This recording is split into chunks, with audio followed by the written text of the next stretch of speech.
Hi, class. I hope you're all well, and I'm sorry to hear about the technical issues that are happening with the videos. So, unfortunately, that's just part of the reality of working with tech sometimes, and you have to deal with it. But hopefully, everything is up and running at this point.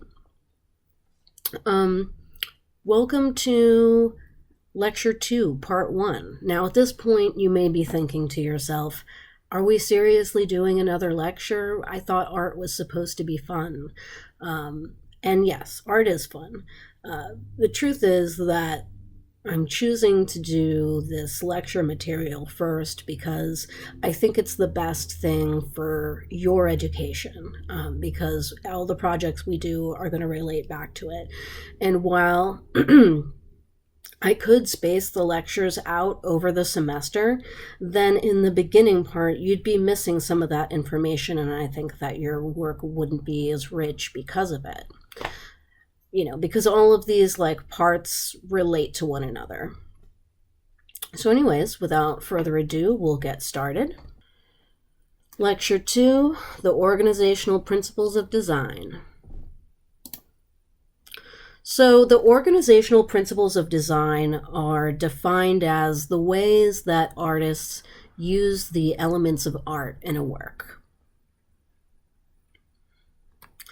And these are contrast, balance, unity, variety, emphasis, proportion, movement, and rhythm. So let's start with contrast. Contrast, when it comes to art, is achieved when opposite elements are arranged together. And there's examples of types of contrast, right? So the first is that we're going to look at is light versus dark colors. And what we're looking at here is The Tanking of Christ by Caravaggio. This is a painting by Caravaggio. He used a light and dark technique called chiaroscuro in a lot of his work. And in fact, the word chiaroscuro has become very identified with Caravaggio. He used it so much. This painting depicts the arrest of Jesus, and from left to right, we have the Apostle John, Jesus, and then Judas. Judas has just kissed Jesus, thus identifying him to the soldiers. The people are on a very dark background, so the setting is obscured, and the lack of background puts more emphasis on the figures. Another use of contrast we see is the terrified expression of John on the left versus the somber and resigned expression of Jesus. This betrayal isn't coming as a surprise to him. So contrast here is highlighting also important subject matter and intense emotion. The next example of contrast is of texture, and this is another one of mine. Part of the reason I'm adding this in here is I want to show more digital work so we can see how these elements and principles apply to the digital students. Unfortunately, there isn't a lot of digital work in the canon of art history. Side note, you may have heard the word canon before, and when we talk about that in terms of the canon of art or the canon of literature, we're referring to the works that are held up as the best and most influential. Now, there's another definition of canon that we use in popular culture. It can be what is generally accepted to be true in a work of fiction. So let's take the example of the Star Wars franchise. After the original movies were made, there were a bunch of books that took place in the same universe.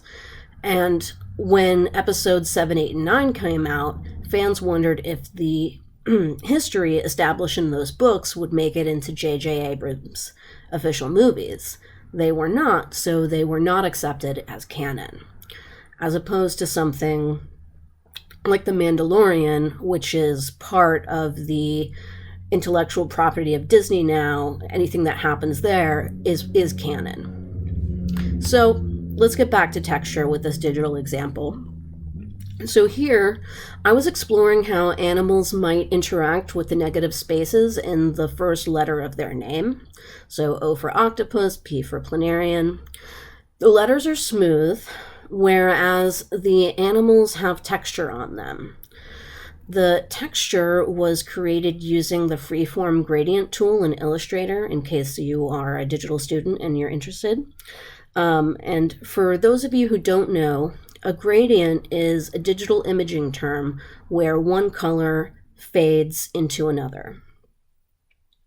And then that gradient is controlled here with an opacity mask, which is something that you can do in Illustrator.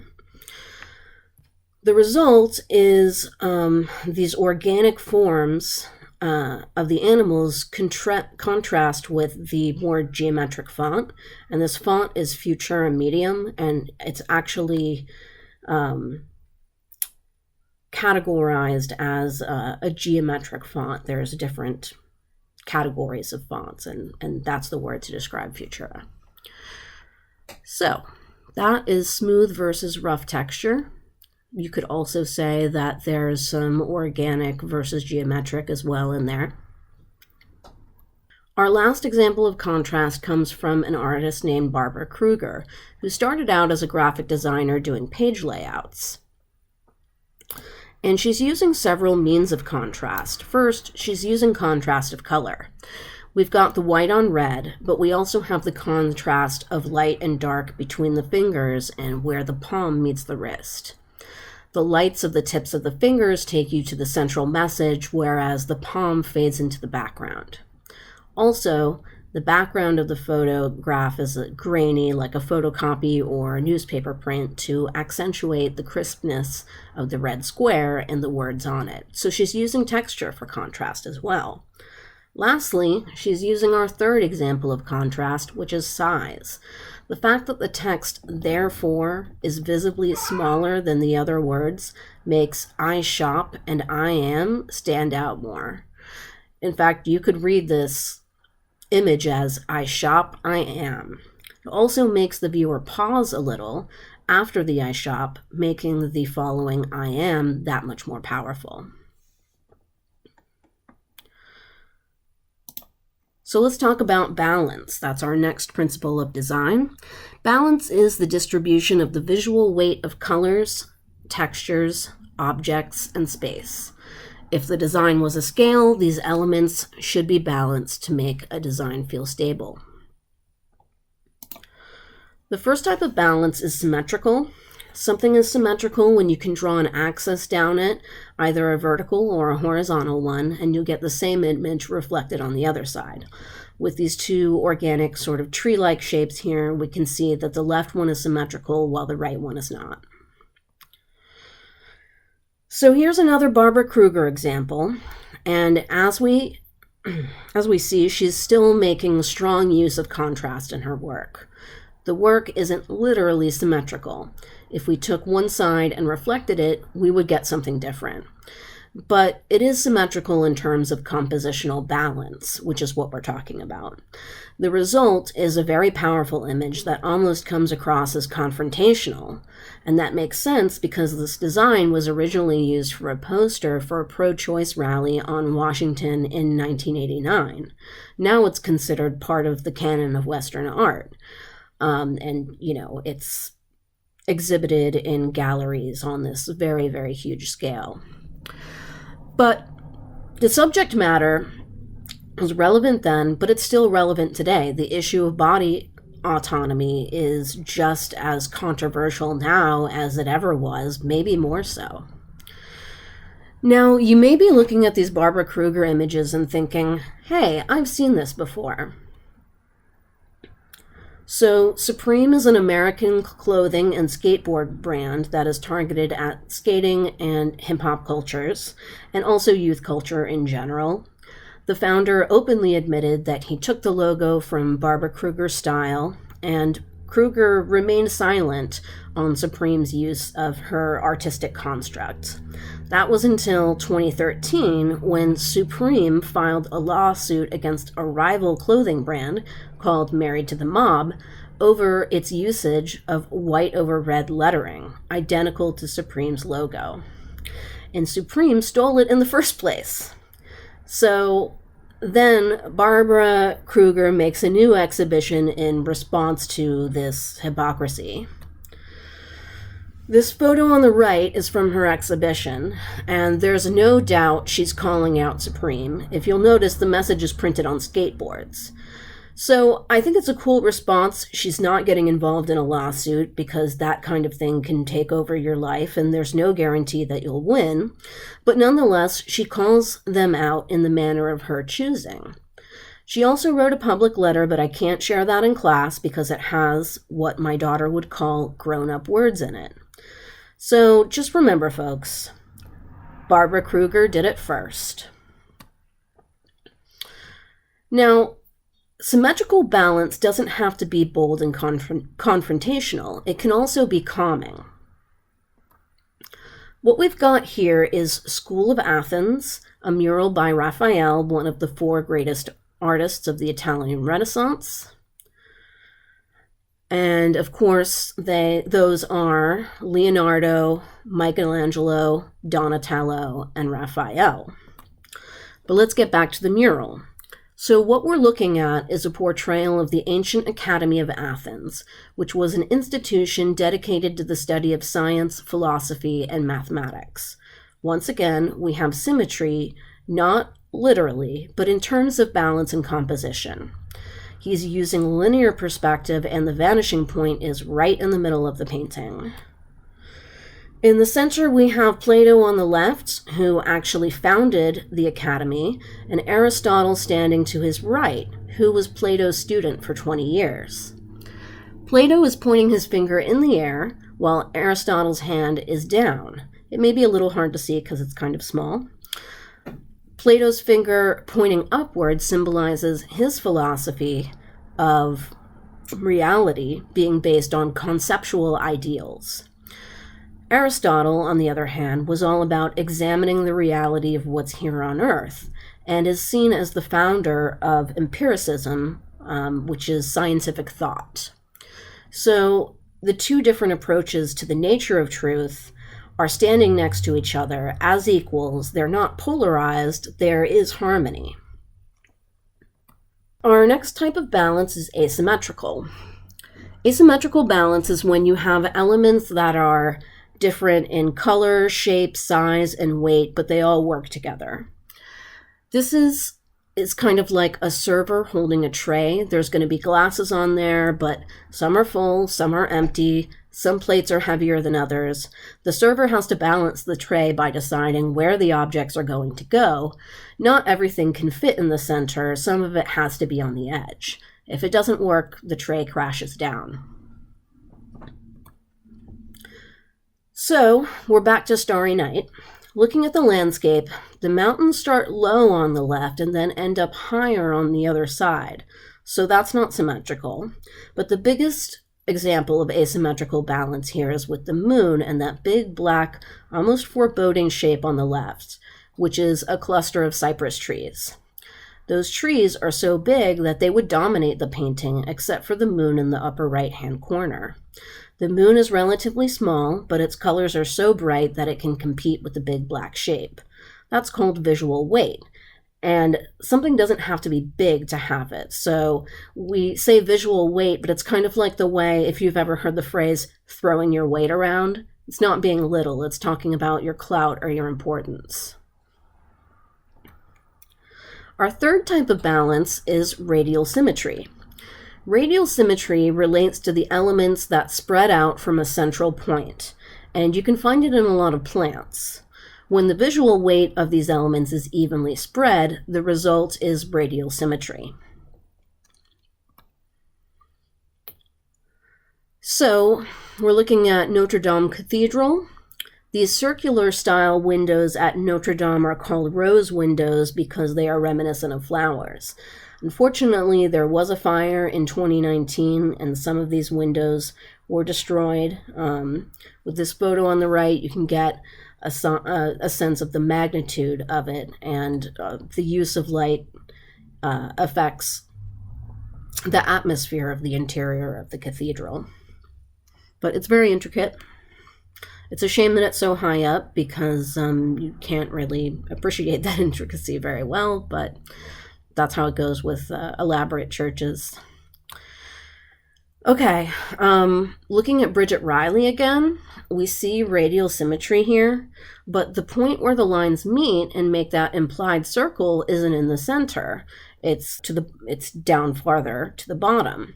However, it still has symmetrical balance on the vertical axis, so it feels balanced, even though those radial lines are not going directly in the center of the screen print. Our next principle of design is unity. Unity is the feeling of harmony between all parts of the work of art, which creates a sense of completeness. So let's look at an architecture example.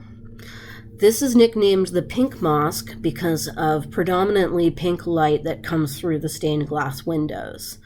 Now, this mosque has it all. We've got an array of colors, patterning in the mosaics, radial symmetry in the stained glass windows, and vertical symmetry in the arches. There's a lot going on, but it feels completely unified as a whole. So now we're back to Piet Mondrian, and these two paintings are similar in a lot of ways. They're both made up of rectangles, they have asymmetrical balance, and they both use a primary color scheme.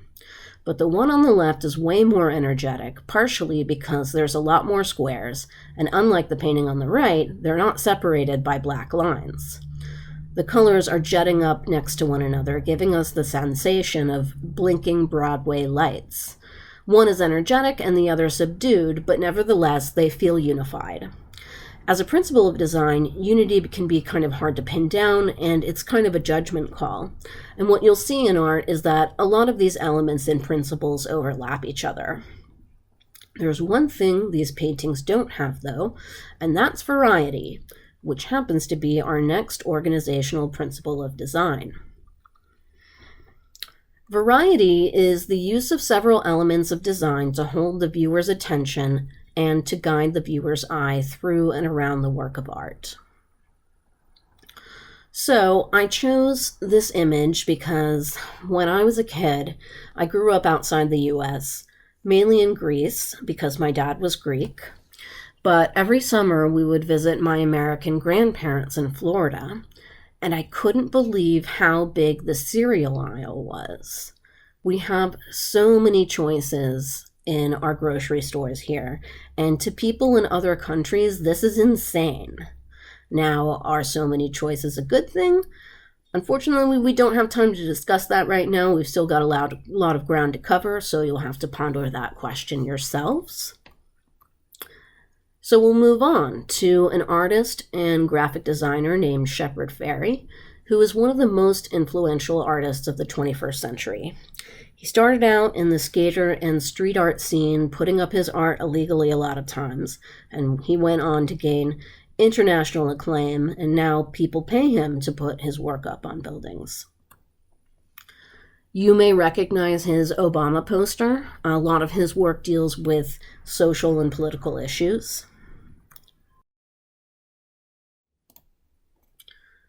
Back to the original two images. The one on the left, The Wrong Path, is a screen print, but it was made digitally, I'm assuming with Adobe Illustrator.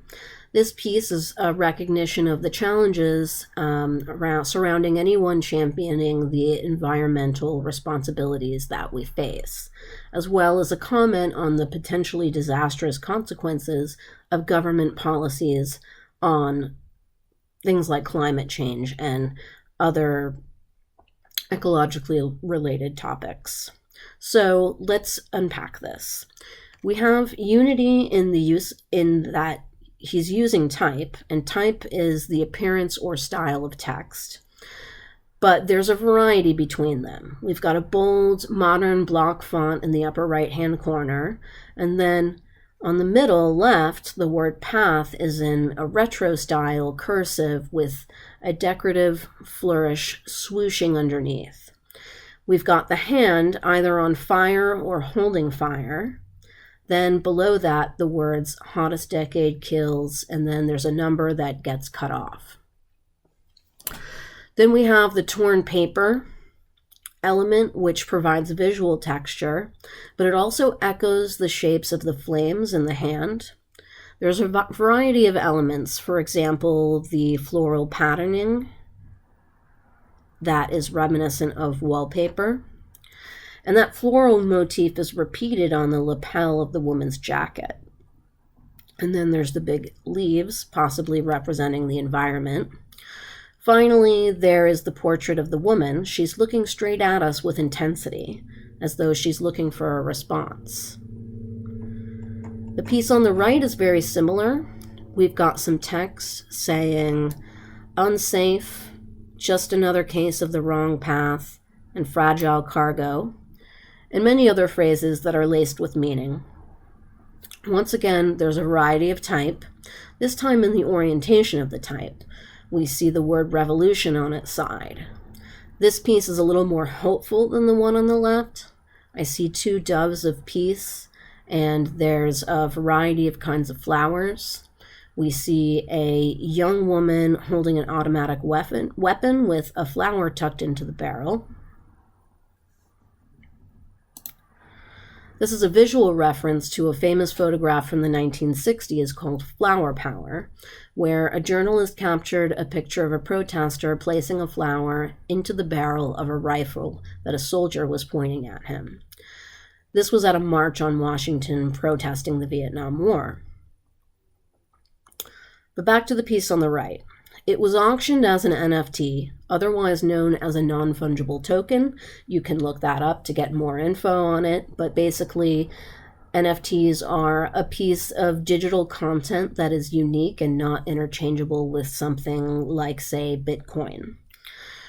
Shepard Fairey uses this new kind of content to support and raise awareness for social causes. He says, in an attempt to manifest the ideals I champion in my art in the real world, I will be donating a portion of the proceeds from this work to Amnesty International to support their human rights efforts. Using the Fair Trade Art Certificate for my inaugural NFT sale, collectors will know what charitable cause that work supports.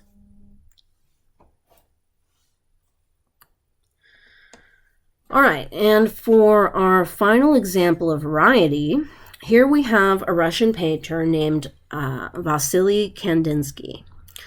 Let's start with small pleasures on the left. First off, there's a variety of color. I'm pretty sure he's using every color on the color wheel. There's also variety in size. The shapes are pretty abstract, but you still get the sense that this is a landscape. The large shape in the center looks like it might be a hill or a cliff, and the placement of the lines above it kind of look like a house. But let's break from that one and look at the painting on the right. This was done 10 years later, and you can really see the stylistic change. For the most part, the lines and edges of the shapes of Composition 8 are crisp rather than blended. And instead of the abstract shapes being hinting of a landscape, the shapes on the right are just geometric shapes. That kind of abstract art is called non-representational. There's still a lot of variety in the shapes, though, in terms of size and placement and color. Though most of this painting is geometric, there is a prominent organic squiggly line just off center. It's got a variable width profile, and it kind of shakes things up. Each individual painting has variety in it, but also the artist himself has variety in his style. And with that, we'll end. Only one more lecture left, and then we'll move on to the fun stuff.